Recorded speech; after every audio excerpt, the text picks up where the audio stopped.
उम्मीद करता हूँ आपकी तैयारी बेहतर तरीके से चल रही होगी। तो आप क्वेश्चन प्रैक्टिस कर रहे होंगे अपनी जेईई और नीट प्रिपरेशन में। तो आज हम स्टार्ट करेंगे मोशन इन वन डायमेंशन। तो आज के लेक्चर में हम दो टॉपिक देखेंगे, rest and motion and uniform motion. आने वाले अगले लेक्चर में हम इसके बारे जो हाई वेटेज कंटेनिंग टॉपिक्स हैं उस पर डिस्कशन करेंगे। तो आज हम देखते हैं rest and motion and uniform. तो जैसा कि आप जानते हैं कि हमारा जो ये मैकेनिक्स है क्लास 11th में, उसमें सबसे इंपॉर्टेंट एंड फंडामेंटल चैप्टर आपका ये है मोशन इन वन डायमेंशन। तो पहले आगे पता होना चाहिए मोशन क्या होता है। मोशन जैसे कोई भी पार्टिकल हो, कोई भी बॉडी हो, अगर उसमें कुछ मूवमेंट हो रहा है, टाइम के रिलेटिव में कोई भी मूवमेंट हो रहा है तो उसको हम लोग मोशन कहेंगे। मीन्स उसका पोजीशन अगर यहाँ पे किसी भी स्केल पे देखें आप, स्केल छोटा हो बड़ा हो उससे फर्क नहीं पड़ता, अगर उसकी पोजीशन में चेंज आ रहा है विद रिस्पेक्ट टू टाइम तो हम बोलेंगे कि यहाँ पे मोशन हो रहा है। तो ये मोशन का सिग्निफिकेंट है। ये टाइम t1 पे पार्टिकल यहाँ पे हो या फिर कोई बॉडी यहाँ पे हो और टाइम 2 पे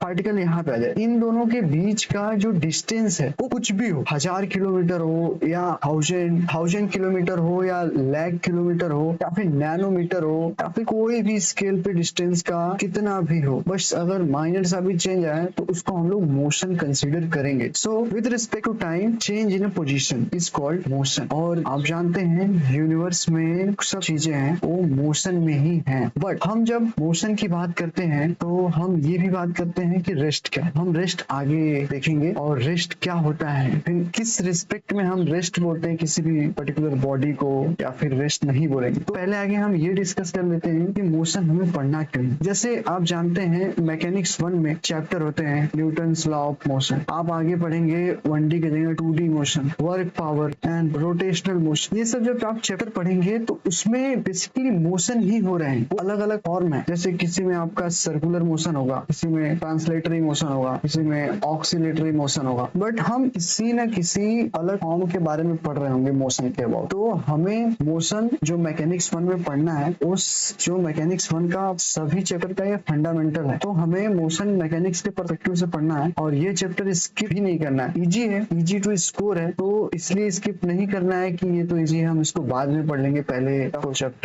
चैप्टर पढ़ लेते हैं फिर उसके बाद ये पढ़ेंगे। तो ऐसा मत सोचिए, पहले आगे जितने भी इजी हैं, कम एफर्ट डाल के एक्स्ट्रा मार्क्स गेन किए जा सकते हैं, उन चैप्टरों को सबसे पहले कवर कीजिए। तो उसमें हम बात करेंगे मोशन इन वन डायमेंशन। तो हमने मोशन की बात कर ली, तो अब मोशन है तो रेस्ट भी होगा, तो हम रेस्ट की बात करते हैं। रेस्ट क्या है? रेस्ट बस आपका जो फ्रेम ऑफ टाइम है, टाइम के रिस्पेक्ट में जो पोजीशन है, t1 पे जो पोजीशन है वही t2 पे पोजीशन है। Means change in position is equal to 0 is called rest. तो ये होगी रेस्ट की पोजीशन, मींस टाइम के रिस्पेक्ट में अनचेंज रहेगा। और हमेशा जो ये रेस्ट आता है, जैसे मैंने बोला कि यूनिवर्स में जो भी चीजें हैं सब वो मोशन में है, बट हमें जब रेस्ट लाना पड़ता है तो रेस्ट के लिए हमें फ्रेम ऑफ रेफरेंस डिफाइन करना पड़ता है। जो फ्रेम ऑफ रेफरेंस है, तो रेफरेंस के रिस्पेक्ट में हम बोलते हैं कि कोई भी चीज मोशन में है या रेस्ट में। मीन कोई भी चीज एब्सोल्यूट नहीं होती है, हम किसी न किसी रिस्पेक्ट में देखते हैं। तो जो रेस्ट है ये भी रिलेटिव है, मोशन है ये भी रिलेटिव है। तो अलग अलग पर्सपेक्टिव में आप देखेंगे सेम मोशन जो एक पर्टिकुलर फ्रेम ऑफ रेफरेंस के लिए ये मूव कर रहा है, तो दूसरे फ्रेम ऑफ रेफरेंस के लिए ये स्टॉप रहेगा, मीन रेस्ट में रहेगा। तो हम अभी डिस्कस करेंगे और इन सब कॉन्सेप्ट का यूज करके हम क्वेश्चन को सॉल्व करेंगे कि क्वेश्चन में कैसे ये कंट्रीब्यूट करेगा। जैसे आप अपने आसपास एग्जांपल देखे होंगे मोशन का, movement of train, a man walking on a road, these are the example of motion. So हम पढ़ते हैं, हम आगे बढ़ते हैं, तो हम बात करते हैं फ्रेम ऑफ रेफरेंस। जो फ्रेम ऑफ रेफरेंस एक ऐसा कॉन्सेप्ट है जो हम यूज करके अपने क्वेश्चन को इजीली सॉल्व कर देंगे। हम रिलेटिव और फ्रेम ऑफ रेफरेंस दोनों का यूज करेंगे क्वेश्चन को सॉल्व करने में। फ्रेम ऑफ रेफरेंस क्या है? जैसे एक ये रोड है, ये दूसरी रोड है, ये कोई व्हीकल है, इसमें कोई पर्सन है ए, इसमें कोई पर्सन है बी, और यहाँ पे एक साइड वाइज में रोड के कॉर्नर पे एक पर्सन है सी, ये दोनों खड़े हैं। अब इन तीनों के लिए जो मोशन हो रहा है वो सबसे अलग हो रहा है, किसी का मोशन अलग रहेगा। ये चल रहा है 50 किलोमीटर पर आवर की स्पीड, ये चल रहा है 30 किलोमीटर पर आवर की स्पीड। तो अब हम जब रिलेटिव नेचर ऑफ मोशन देखते हैं, किसी रेफरेंशियल फ्रेम में देखते हैं, तो हम क्या पाते हैं, सी के रिस्पेक्ट में क्या होगा, ये जो 50 किलोमीटर आवर 30 में, ये ग्राउंड के रिस्पेक्ट में, और ये ग्राउंड के रिस्पेक्ट में 0 किलोमीटर पर आवर है। तो सी के रिस्पेक्ट में जो बी होगा और जो ए होगा और सी होगा, बी का स्पीड रहेगा 30 किलोमीटर पर आवर, बट ए का स्पीड 50 रहेगा और सी तो 0 है ही। बट अगर हम बी के रिस्पेक्ट में देखें, बी के रिस्पेक्ट में अगर बी को देखेंगे तो स्टॉप ही रहेगा, मूव नहीं कर रहा है। बट अगर बी के रिस्पेक्ट में ए को देखें तो ये देख रहे हैं ये 30 से आगे मूव कर रहा है, ये 50 से आगे मूव कर रहा है। तो बट इसको क्या दिखेगा कि ये 20 से 20 से ज्यादा स्पीड जा रहा है, तो प्लस 20 रहेगा किलोमीटर पर आवर। अगर सी के रिलेटिव में देखें, मतलब बी का रेफरेंस है सी के लिए, तो सी का स्पीड क्या होगा, ये -30 होगा। क्यों, ये आगे चला जा रहा है और ये पीछे होता जा रहा है, क्योंकि हम लोग साइन कन्वेंशन फॉलो करते हैं, जो कि मैं आगे अभी डिटेल में साइन कन्वेंशन बताऊंगा। अगर हम ए की बात करें तो ए के फ्रेम ऑफ रेफरेंस से जो बी का अगर देखेंगे तो वो -20 होगा। क्यों, क्योंकि ए आगे जा रहा है, ये लगेगा ये 20 से पीछे छूटता हुआ जा रहा है। ए के रिस्पेक्ट में ए को देखेंगे तो 0 रहेगा। अगर सी का देखेंगे ए के रिस्पेक्ट में, सेम जितना मैग्नीट्यूड है ग्राउंड के रिस्पेक्ट में वही आएगा, but in negative direction, like -50 kilometre per hour. तो ये होता है रेफरेंशियल फ्रेम, जिससे हम देखते हैं अलग अलग आदमी को। जैसे आपने एक बहुत अच्छा एग्जांपल देखा होगा, अगर आप लिफ्ट में देखेंगे तो लिफ्ट में ये जो आदमी है, इधर बाहर कोई आदमी बी बैठा है, ये इसमें सी है, ये ऊपर जा रहा है, तो ये जो मोशन हो रहा है वर्टिकल हो रहा है। तो हम आगे आने वाले लेक्चर में वर्टिकल भी पढ़ेंगे, इसको स्पेशल नाम देते हैं मोशन अंडर ग्रेविटी, इसको भी हम आगे जाके पढ़ेंगे। तो ये हो गया रेफरेंशियल फ्रेम और रिलेटिव नेचर। तो इसमें हम क्वेश्चन करते हैं। अब हम डिस्टेंस और डिस्प्लेसमेंट के कॉन्सेप्ट को क्लियर करें। जैसे डिस्टेंस है, आप जानते होंगे डिस्टेंस क्या होता है कि जो पर्टिकुलर पॉइंट ए है, अगर वो पॉइंट बी पे गया तो पॉइंट बी पे जाने के अलग अलग रास्ते हो सकते हैं। एक तो ये सीधे चला गया, एक ऐसे ठहर के इधर गया, एक इधर से टहलते हुए इधर चला गया, एक ऐसे घूमते हुए आया इधर चला गया। तो जिस पाथ से गया होगा कोई पर्सन या कोई बॉडी, उस पर्टिकुलर पाथ लेंथ को हम लोग क्या बोलते हैं, डिस्टेंस। तो ये हो गया डिस्टेंस, ये एक्चुअल पाथ लेंथ। अगर हम इस पाथ से जा रहे हैं तो हम इस पाथ का लेंथ बोलेंगे कि ये कुछ और लेंथ, ये कुछ और लेंथ, ये कुछ और लेंथ, ये कुछ और लेंथ। तो जो ये डिस्टेंस है इसकी प्रॉपर्टी क्या होती है, ये हमेशा पॉजिटिव रहेगा, ग्रेटर देन इक्वल टू 0। या तो डिस्टेंस 0 रहेगा या तो डिस्टेंस पॉजिटिव रहेगा। और जैसा कि मैंने बताया हर पाथ का अपना अपना अलग डिस्टेंस रहेगा, तो ये पाथ डिपेंडेंट भी रहेगा। और स्केलर क्या होता है, जो बस केवल मैग्नीट्यूड होल्ड करे, किस डायरेक्शन से जा रहा है उससे फर्क नहीं पड़ता, क्योंकि डिस्टेंस जो है वो स्केलर होता है। और अब आइए बात करते हैं डिस्प्लेसमेंट के बारे में। अगर डिस्प्लेसमेंट की अगर हम बात करें तो हमारे पास सेम वही चीज आती है, हम पॉइंट ए से पॉइंट बी तक किसी भी रास्ते जा सकते हैं, किसी भी रास्ते जा सकते हैं, किसी भी रास्ते से चले गए तो हम, बट यहाँ पे क्या ट्राई करेंगे, पॉइंट ए से पॉइंट बी तक। डिस्प्लेसमेंट क्या होता है, final position minus initial position. Means अगर हम मैग्नीट्यूड की बात करेंगे डिस्प्लेसमेंट के, तो जो शॉर्टेस्ट पाथ होता है, जो शॉर्टेस्ट पाथ होगा ये वाला सीधा स्ट्रेट लाइन, ये शॉर्टेस्ट पाथ होगा, यही होगा हमारा डिस्प्लेसमेंट। तो जो डिस्प्लेसमेंट होता है, डिस्प्लेसमेंट ये हो सकता है क्या, नेगेटिव भी हो सकता है और पॉजिटिव भी हो सकता है और 0 भी हो सकता है। ये हुई डिस्प्लेसमेंट और डिस्टेंस की बात। हम अगर बात करें स्केलर और वेक्टर की, तो यहाँ पे आप देखेंगे डिस्टेंस और डिस्प्लेसमेंट, डिस्टेंस स्केलर है और डिस्प्लेसमेंट आपका वेक्टर। तो हम इसमें कोरिलेशनल बात कर लेते हैं। जैसे कि आप इस फिगर में देख रहे हैं कि इस पाथ से गया है, यहाँ से गया, फिर इधर आया, फिर ऐसे गया, तो ये पूरा जो कवर हुआ है ये है आपका डिस्टेंस। अगर यहाँ से यहाँ डायरेक्ट अगर आप चले जाएंगे तो हो जाएगा आपका डिस्प्लेसमेंट। आप भलुक से आप में भी इस रास्ते ही गए, लेकिन आपका जो डिस्प्लेसमेंट होगा वो शॉर्टेस्ट होगा। उस रास्ते से आप गए हो या न गए हो उससे नहीं मतलब, क्योंकि हम हमेशा देखते हैं इनिशियल पोजीशन फाइनल पोजीशन। तो पाथ कोई भी हो, इसलिए पाथ डिपेंडेंट नहीं होता ये। तो जो डिस्टेंस है वो पाथ डिपेंडेंट होता है, ऑलवेज पॉजिटिव, और जो डिस्प्लेसमेंट है कैन बी नेगेटिव और पाथ इंडिपेंडेंट होता है। और डिस्टेंस जो होता है हमेशा डिस्प्लेसमेंट के बराबर होगा या तो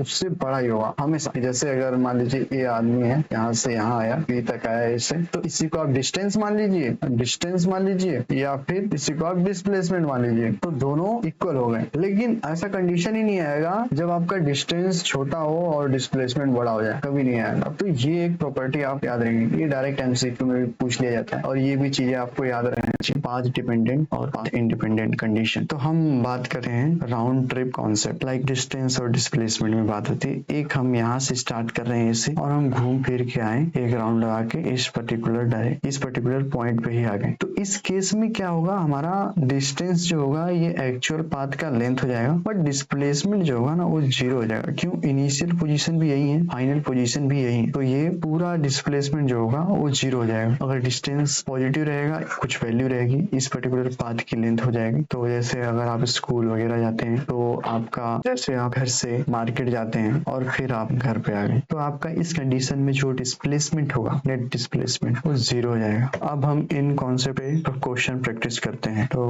क्वेश्चन प्रैक्टिस करेंगे इन कॉन्सेप्ट पे, फिर आगे हम बढ़ते हैं अगले कॉन्सेप्ट की तरफ। इस क्वेश्चन को सॉल्व करते हैं। A cyclist starts from the point P of a circular ground of a radius 2 km and travels along its circumference to the point S. The displacement of cyclist is, तो यहाँ से आपको cyclist का displacement पूछा है। तो point P से start करता है कोई साइक्लिस्ट है, इस पाथ को फॉलो करते हुए पॉइंट S पे जाके स्टॉप हो जाता है। तो आपका पॉइंट P से स्टार्ट हुआ और पॉइंट S पे जाके फिनिश हो गया, और इसका ये रहा पर्टिकुलर पॉइंट जो सर से मैंने एक्स्ट्रा किया है। ये रेडियस आ रहा है, ये रेडियस आ रहा है, सर्कुलर पाथ है, तो यहाँ पे 90 डिग्री बनेगा। तो आपका डिस्प्लेसमेंट क्या होगा? डिस्प्लेसमेंट होता है इनिशियल पॉइंट और फाइनल पॉइंट से शॉर्टेस्ट डिस्टेंस। तो शॉर्टेस्ट डिस्टेंस क्या है? शॉर्टेस्ट डिस्टेंस जो होगा इस पॉइंट से लेके इस पॉइंट तक ये रहा। तो आप पाइथागोरस थ्योरम लगाएंगे यहाँ पे, D square equal to R square plus R square. तो यहाँ से आपका हो जाएगा D equal to R under root. तो आर इक्वल टू क्या है? आर इक्वल टू है 2 किलोमीटर। तो यहाँ से डी इक्वल टू क्या हो जाएगा? 2 अंडर रूट 2 किलोमीटर। तो डी इक्वल टू हो जाएगा आपका अंडर रूट 8 किलोमीटर। ये आपका हो गया डिस्प्लेसमेंट। तो ऑप्शन नंबर ए इसे करेक्ट। इस क्वेश्चन से आप एक्स्ट्रा पॉइंट भी ले सकते हैं, जैसे कि एक कोई सर्कुलर पाथ है और उसमें इस पॉइंट से चला इस पॉइंट तक गया, इस पॉइंट से चला इस पॉइंट से चला, डिस्प्लेसमेंट निकालना तो काफी इजी ही रहेगा। जैसे इस पॉइंट तक आया तो ठीक है, लेकिन अगर आते आते इस पॉइंट तक आ गया और यहाँ पे कोई डिग्री थीटा है, तो आपको ये निकालने पड़ेंगे यहाँ से लेके यहाँ तक। This is displacement. तो यहाँ पे आती है प्रॉब्लम। तो आपको ये ट्राइंगल निकालना है पहले, ए बी। तो ये हो गया आपका ट्राइंगल। ये जो एंगल है, ये एंगल आपका है 90 प्लस थीटा। ये आर है, ये आर है, ये डिस्टेंस डी हमें निकालना है, और ये थीटा आपको दिया रहेगा, ये थीटा दिया रहेगा। तो ये आपका हो गया 5 और ये भी आपका होगा 5। तो आपको 5 पता है, आपको थीटा पता है, मींस आपको 3 angles of triangle, 3 angles of triangle ये पता है। तो आप इसमें लगा सकते हैं rule, sine rule. Sine rule क्या बोलता है? साइन रूल ये बोलता है कि जो ये एंगल है इसका साइन 90 प्लस थीटा अपान इसका जो करस्पॉन्डिंग अपोजिट साइड है उसका रेशियो सभी ट्राइंगल के साइन का और उसके अपोजिट साइड के रेशियो के इक्वल होता है। जैसे यहाँ पे हो गया sine 5 upon R, and similar इधर साइन 5 अपान आर। आपको ये पता है, आपको ये पता है, आपको ये पता है, आपको ये नहीं पता है, आप डी निकाल सकते हैं यहाँ से। D is equal to sine 90 plus theta upon sine 5। ये हो गया आपका फार्मूला। किसी केस में ये 90 प्लस थीटा होगा, किसी केस में ये 90 माइनस थीटा होगा। अगर यहाँ पे आ जाए आपका इस डायरेक्शन में आ जाए तो ये जो है ये 90 से कम, 90 माइनस, या फिर ये एंगल जो है उसको भी देख लेंगे। तो वहां से आप निकाल, और जो मैंने ये ट्राइंगल बताया, ट्राइंगल की प्रॉपर्टी लगाएंगे तो ये हो जाएगा 5 plus 90 plus theta equal to 180। तो यहाँ से आप निकाल सकते हैं। तो इसको भी आप याद रखिए, याद क्या समझ लीजिए अच्छे से, कि इन केस अगर ऐसा कुछ क्वेश्चन है तो आपको कुछ फैमिलियर सा फील, तो आप इजीली सॉल्व कर पाए। तो यहाँ पे हम स्केलर और वेक्टर का एक बार डिस्कशन कर लेते हैं, जो कि आपको आगे जाके हेल्प करेगा। आगे जो कि मैं पैरामीटर्स पढ़ाऊंगा इस चैप्टर से रिलेटेड या फिर आने वाले चैप्टर से रिलेटेड, उसमें आपको हेल्प करेगा। स्केलर मींस इसके पास बस मैग्नीट्यूड रहेगा, ये ओनली मैग्नीट्यूड। और वेक्टर क्या रहेगा? इसके पास मैग्नीट्यूड एंड डायरेक्शन दोनों रहेगा। जैसे अगर कोई बोलेगा मुझे 5 kg राइस चाहिए, तो ये आपसे बस डायरेक्ट यही बोलेगा, ऐसा नहीं बोलेगा मुझे 5 kg राइस इस डायरेक्शन में चाहिए, ऐसा नहीं बोलेगा कि मुझे 5 kg राइस इस डायरेक्शन में चाहिए। तो कुछ क्वांटिटीज होती हैं जो स्केलर होती हैं, कुछ क्वांटिटीज होती हैं जो वेक्टर होती हैं। तो हमें स्केलर और वेक्टर के बारे में ये दो चीजें पता हो गई। इसके पास मैग्नीट्यूड होता है, इसके पास मैग्नीट्यूड एंड डायरेक्शन दोनों होता है। जैसे एग्जांपल के टर्म में अगर बात करें स्केलर का, तो डिस्टेंस, टाइम, स्पीड।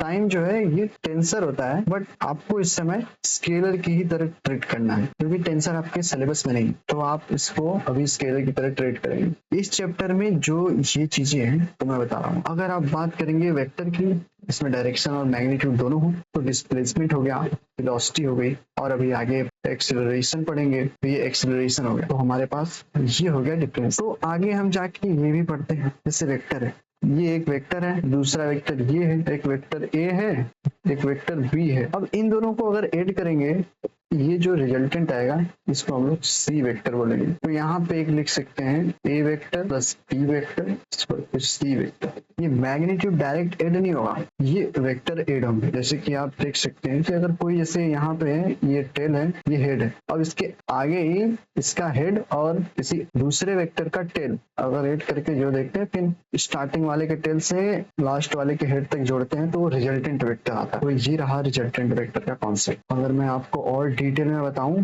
तो जैसे आपका एक ही हो गया, अगर ये हम माने ए है, ये बी है और ये सी है, तो सी इज इक्वल टू ये वाला रिलेशन होल्ड ही करेगा। अगर हम मैग्नीट्यूड की बात करें, ये देखेंगे यहाँ से अगर देखेंगे मैग्नीट्यूड, अगर ये वाला डिस्टेंस निकाल लें, अगर ये क्या है थीटा है, अगर ये थीटा है तो ये वाला अगर हम निकाल लें तो ये बी कॉस थीटा आ जाएगा। ठीक है, तो बी कॉस थीटा होने के बाद जो ए का मॉड प्लस सी मॉड कॉस थीटा, यहाँ पे अगर फाई रहेगा तो इक्वल टू हो जाएगा सी कंपोनेंट का कॉस, सी का मॉड कॉस फाई। ऐसे आप रिजॉल्व करेंगे, वेक्टर रिजॉल्व करने में आपको हेल्प होगा। मोस्टली वेक्टर का इस जो पैरामीटर है, ये कॉन्सेप्ट का यूज इस चैप्टर में तो नहीं होगा, अब जब लॉ ऑफ मोशन पढ़ेंगे तब उसमें यूज होता है। तो हम आगे बढ़ते हैं स्पीड और वेलोसिटी के कॉन्सेप्ट पे। जैसे कि मैंने बात किया स्केलर और वेक्टर में, तो स्पीड क्या होता है, स्केलर होता है, और जो वेलोसिटी है वो आपका वेक्टर है। तो स्पीड ये है rate of change of distance, distance on time speed. क्योंकि स्केलर है तो स्केलर वाले डिस्टेंस का change with respect to time. तो हम डिस्टेंस निकालना जानते हैं, कैसे डिस्टेंस निकालते हैं किसी भी कंडीशन में। तो उस कंडीशन में हम डिस्टेंस निकालेंगे जो टोटल कवर्ड पाथ होगा, तो और वो कितने टाइम में कवर किया है उसका रेशियो लेंगे तो स्पीड आ जाएगा। जैसे कि हमने बोला टाइम पॉजिटिव ही रहता है, और इसके बारे में भी हमने पढ़ा है डिस्टेंस भी हमेशा जीरो से बड़ा या फिर जीरो के इक्वल रहेगा। तो ये भी पॉजिटिव है, ये हमेशा पॉजिटिव रहता है, तो ये ओवरऑल स्पीड क्या हो जाएगा, एक पॉजिटिव हो जाएगा। और स्केलर क्वांटिटी है, और rate of distance cover with time, ये इसका डेफिनेशन। और ये फार्मूला आप लिख सकते हैं। अगर फार्मूले की बात की जाए तो ये स्पीड बराबर डिस्टेंस अपॉन टाइम। ऐसे हम लोग डिस्प्लेसमेंट को रिप्रेजेंट करते हैं, क्योंकि जो हम आगे फार्मूला पढ़ेंगे तो इक्वेशन ऑफ न्यूटन, तो उसमें आप देखेंगे ये चीज। और वेलोसिटी में rate of change of displacement with respect to time, और same velocity total displacement upon total time. Time तो आपका पॉजिटिव ही रहेगा, डिस्प्लेसमेंट आपका निगेटिव भी हो सकता है, जीरो भी हो सकता है और पॉजिटिव भी हो सकता है। तो इस कंडीशन में इन दोनों के रेशियो से आपका जो वेलोसिटी होगा, एवरेज वेलोसिटी आपका, ये भी पॉजिटिव हो सकता है, निगेटिव हो सकता है, जीरो हो सकता है, और ये वेक्टर क्वांटिटी है। अब इसके बाद हम बढ़ते हैं एवरेज के कॉन्सेप्ट पे, जो वेलोसिटी और स्पीड के एवरेज के बारे में बात करता है। जैसे कोई अगर आपका ये पाथ है यहाँ से लेके यहाँ ए टू बी, आप ए से सी तक गए किसी और वेलोसिटी में v1 में, और इससे गए v2 में, तो आप डायरेक्ट ये नहीं कर सकते कि मुझे एवरेज स्पीड निकालनी है तो v1 by v2, direct speed average निकालना है स्पीड का तो v1 प्लस v2 अपॉन 2, ये आप नहीं कर सकते। सो इसका एक अलग पाथ होगा, अलग मेथड होगा सॉल्व करने का। क्यों? क्योंकि आप इसमें इसको सॉल्व करने के लिए बेसिक कॉन्सेप्ट लगाएंगे, speed equal to distance upon time. तो यहाँ पे ये इस डिस्टेंस को इस वेलोसिटी से कवर किया तो टाइम क्या लगेगा t1, यहाँ पे टाइम क्या लगेगा t2। तो टाइम t1 t2 निकाल लेंगे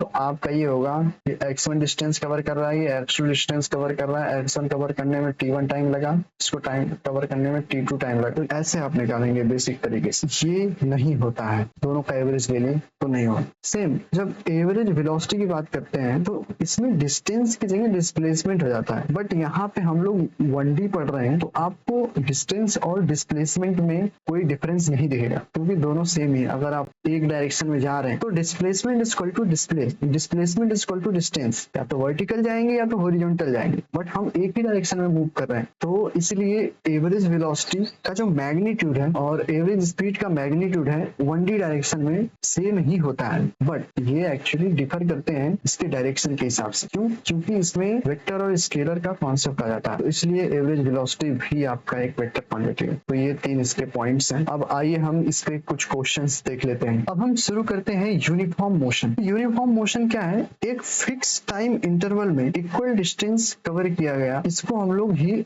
एक यूनिफॉर्म मोशन बोलते हैं। Like equal distance in equal time interval. यहाँ पे ये समझ लीजिए ये x है, ये भी x है, ये भी x डिस्टेंस है, ये भी x डिस्टेंस। अगर ये t1 टाइम में कवर हुआ है तो इसको भी T1 टाइम में कवर होना पड़ेगा, इसको भी T1 टाइम में कवर होना पड़ेगा, इसको भी T1 टाइम में कवर होना पड़ेगा। मीन्स इस पोर्शन की जो स्पीड है V1, इस पोर्शन की भी स्पीड V1 ही होगी, इस पोर्शन की स्पीड भी V1 होगी और इस पोर्शन की स्पीड भी V1 होगी। हर कंडीशन में वेलोसिटी सेम है। तो ये एक यूनिफॉर्म मोशन है। जैसे आपको अब एक फिक्स टाइम इंटरवल में फिक्स डिस्प्लेसमेंट चलना और एक फिक्स टाइम इंटरवल में फिक्स डिस्टेंस चलना, दोनों अलग चीजें। जैसे अब क्या है कि यहाँ से यहाँ तक मैंने चला एक डिस्प्लेसमेंट और यहाँ से यहाँ तक चला डिस्प्लेसमेंट, तो ये मैग्नीट्यूड वाइज तो सेम है बट डायरेक्शन अलग हो गया। तो इसीलिए जो यूनिफॉर्म मोशन है वो आपका यूनिफॉर्म वेलोसिटी के इक्वल नहीं होता। क्यों? यूनिफॉर्म मोशन आपका स्पीड से रिलेट करता है। आप यूनिफॉर्म मोशन की जगह आप यूनिफॉर्म स्पीड बोलेंगे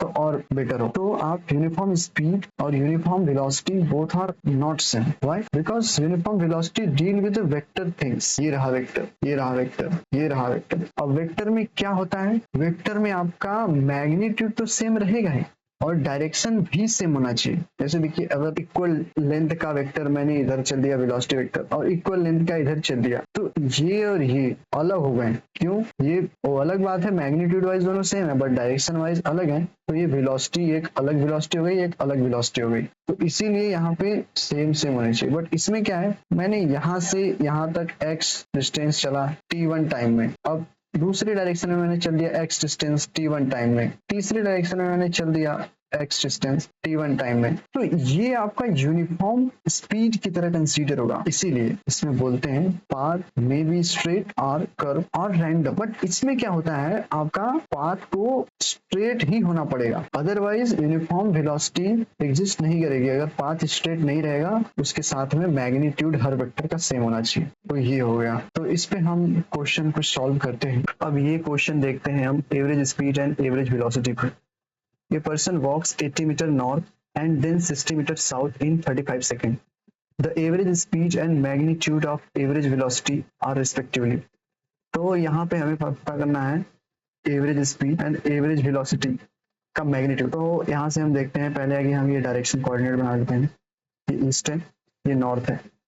तो यहाँ पे पोजीशन आदमी पहले इसकी इनिशियल पोजीशन है, फिर यहाँ पे गया, वो बी पॉइंट पे गया जो कि ए से बी तक का डिस्टेंस है उसका 80 मीटर, और फिर साउथ में चला गया सी पॉइंट तक, ये इसका डिस्टेंस है 60 मीटर। तो हमारे पास A B is equal to 80 metre and B C is equal to 60 metre.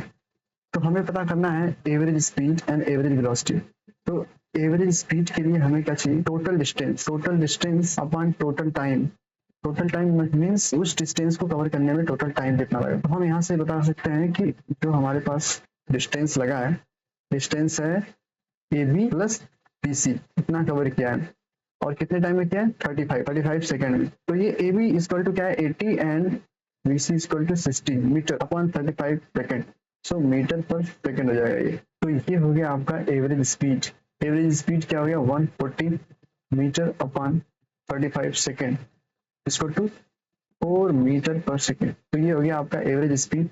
अब हम देखते हैं एवरेज वेलोसिटी का मैग्नीट्यूड। एवरेज वेलोसिटी के लिए हमें क्या चाहिए? Displacement upon time taken. पहले आगे स्टार्टिंग पॉइंट से ए से गया सी तक आया, इसमें कितना टाइम लगा? इसमें टोटल टाइम लगा है हमारे पास 35 सेकेंड। तो हमारा टाइम इज इक्वल टू हो गया 35 सेकेंड। और हमें ए से लेके सी तक शॉर्टेस्ट डिस्टेंस निकालना है, तो वो हो जाएगा हमारा A B minus B C is equal to A and C. तो यहाँ पे हम निकालेंगे magnitude of average velocity equal to A C upon time equal to 80 minus 60 upon 35। Average velocity हो जाएगी, एवरेज वेलोसिटी का मैग्नीट्यूड हो जाएगा 20 अपॉन 35 इक्वल टू, अगर इसको सॉल्व करेंगे तो 0.57 समथिंग आएगा मीटर पर सेकेंड। ये हो गया magnitude of average velocity 0.75 metre per second. तो हमें एवरेज स्पीड बतानी थी पहले, फिर उसके बाद मैग्नीट्यूड ऑफ एवरेज वेलोसिटी बतानी। तो एवरेज स्पीड ये 4, ये हो गया कन्फर्म, और ये हो गया ये से ये नहीं रहा। तो ये ऑप्शन से ऑप्शन नंबर 1। आप ये देख सकते हैं average speed and average velocity में क्या डिफरेंस। जैसे यहाँ पे एवरेज वेलोसिटी पूछा है और उसका मैग्नीट्यूड पूछा है, एवरेज वेलोसिटी भी पूछता तो हमें डायरेक्शन भी बताना पड़ता। ये जो मैग्नीट्यूड है अभी प्लस में है, उसके साथ प्लस या माइनस अभी डिसाइड करते हैं। ये गया है इधर से, नीचे से गया ऊपर, तो अब हमें मानना पड़ेगा ये प्लस है, ये प्लस है, ये माइनस है, माइनस है, एवरेज साइन कन्वेंशन के हिसाब से। फिर उसके बाद हम यहाँ पे साइन देंगे किस डायरेक्शन में, तो हमारे पास ये आ जाएगा। अगर आप देखेंगे तो अगर इसको वाई डायरेक्शन मानेंगे तो जो हमारे पास वेलोसिटी वेक्टर आएगा 0.57 जे मीटर पर सेकेंड, ये वेक्टर में, और वेक्टर आप पढ़े हैं तो आपको ये समझ में आएगा। और बेसिक मैथ पहले ही पढ़ लेते हैं हम लोग, सॉल्व करने के पहले बेसिक मैथ हम लोग पढ़ लेते हैं जब भी वाईक्यू या फिर कोई क्वेश्चन सॉल्व करते हैं फिजिक्स से रिलेटेड क्लास 11 या 12। तो मैं उम्मीद करता हूँ कि ये क्वेश्चन देखते हैं हम। A particle is moving with speed v equal to v under root x along positive x axis. Calculate the speed of the particle at time t is equal to tau. Assume that the particle is at origin at t is equal to 0. तो ये question हमें बोल रहा है कि v is equal to v under root x velocity, और हमें condition ये दे रखा है कि at t is equal to 0 जो पोजीशन है उसकी x is equal to 0 means origin पे। तो हमें फाइंड क्या करना है, हमें स्पीड फाइंड करना है at time t is equal to tau। तो ये हमने क्वेश्चन से एक्सट्रैक्ट कर लिया। तो अब हम इस क्वेश्चन को देखेंगे। तो पहले आगे हम जानते हैं v इज इक्वल टू होता है dx by dt। So I equate this with v under root x। तो यहाँ से क्या हो जाएगा, dx ये अंडर रूट x इस साइड आ जाएगा, अंडर रूट x जब इस साइड आएगा तो ये हो जाएगा p dt। तो यहाँ पे ये हो गया x की पावर माइनस 1/2 एंड, और ये हो गया x की power minus 1/2 dx is equal to b dt। And अब इसको हम लोग इंटीग्रेट करेंगे। इंटीग्रेट करने पे आएगा ये x under root 2 time plus constant c1 equal to b t।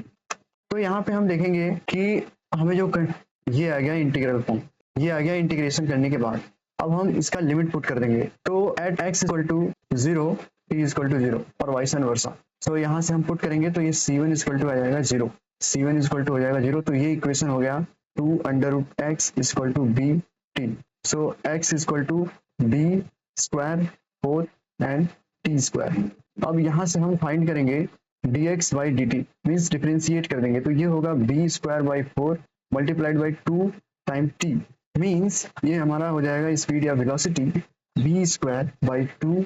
अब इस क्वेश्चन को हम लोग सॉल्व करते हैं। A car covers the first half of the distance between two places at 40 kilometre per hour and other half at 60 kilometre per hour. The average speed of the car. तो आप इसको conceptually ऐसे solve कर सकते हैं कि यहाँ से यहाँ तक कोई डिस्टेंस है a टू b। अब ये आपका हो गया हाफ डिस्टेंस x/2 और ये हो गया x/2, ये टोटल है आपका x। तो फर्स्ट डिस्टेंस जो होता है speed equal to distance upon time. तो यहाँ से आप स्पीड दिया है, टाइम निकाल सकते हैं, time equal to x/2 multiplied by speed means 40। So ये हो गया आपका टेबल। और यहाँ से t2 भी निकाल सकते हैं आप x/2 मल्टीप्लाइड बाई 60। तो t1 एंड t2 आ गया। t1 एंड t2 आने के बाद आप निकाल सकते हैं इसका एवरेज वेलोसिटी। एवरेज वेलोसिटी होता है total distance upon total time. Total distance हो गया अपॉन टोटल टाइम। तो टोटल डिस्टेंस हमें पता है ये x है टोटल, और टोटल टाइम क्या है x/, 80 प्लस xy। तो इसको सॉल्व करने पे आपकी एवरेज वेलोसिटी आ जाएगी va equal to 48 kilometre per hour. तो आपका ऑप्शन नंबर सी करेक्ट जाएगा। और हम इसके कॉन्सेप्ट की अगर बात करें, कॉन्सेप्ट क्या, शॉर्ट ट्रिक की बात कर लेते हैं। अगर n में देगा तो अगर यहाँ से यहाँ तक कोई डिस्टेंस ए भी है, अगर ये x1 x2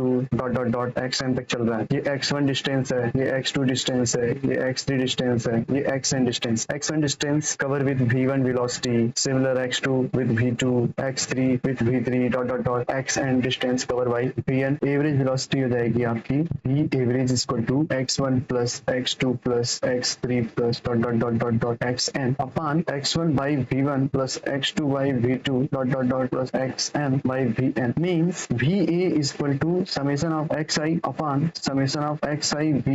I is equal to 1 to n। तो इसके आप दो स्पेशल केस देख सकते। फर्स्ट, अगर ये x1 और x2 दो बार में कवर करे 2 टाइम और दोनों इक्वल हो means x1 is equal to x2 and x1 plus x2 is equal to total distance। x1 plus x2 is equal to total distance। तो यहाँ पे आपका एवरेज वेलोसिटी होगा v1 multiplied by v2 upon v1 plus v2। Similar for 3 time. तो यहाँ पे भी आपका होगा average velocity equal to v1 v2 v3 upon v1 v2 plus v2 v3 plus v3 v1। ये हो गया दो केस इंपॉर्टेंट है और इसको आप याद रखेंगे। तीसरा केस ये है कि अगर सभी डिस्टेंस इक्वल हो, x1 equal to x2 equal to x3 equal to dot dot dot dot dot equal to xn हो और सब डिफरेंट वेलोसिटी से चल रहे हैं, तो एवरेज वेलोसिटी क्या होगी? एवरेज वेलोसिटी हम ऐसे निकाल सकते हैं v average equal to 1 upon inverse of all the thing, summation of 1 by vi 1 to n। और इसको हम एक तरीके से और लिख सकते हैं 1/v_average is equal to 1/v1 plus 1/v2 plus dot dot dot 1/vn, just like parallel combination of resistance. तो आप इसको याद रख सकते हैं। 3 केस, एक केस ये हो गया, दूसरा केस ये हो गया और तीसरा केस ये हो गया। तो इस टाइप के क्वेश्चन फ्रिक्वेंटली पूछे जाते हैं।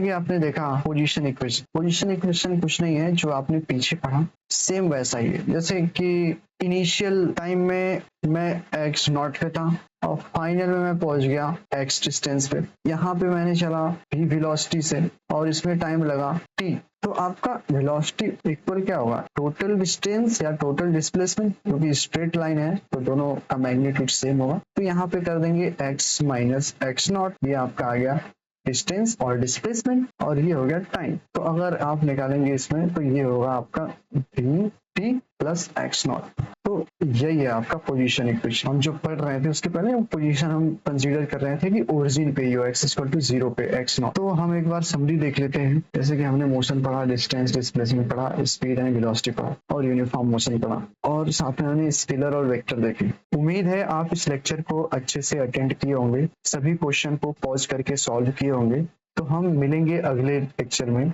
Graph of motion in 1 dimension. तब तक के लिए आप प्रैक्टिस करते रहिए और चैनल को सब्सक्राइब कर दीजिए ताकि आप अगली वीडियो का नोटिफिकेशन आपको आ जाए। धन्यवाद।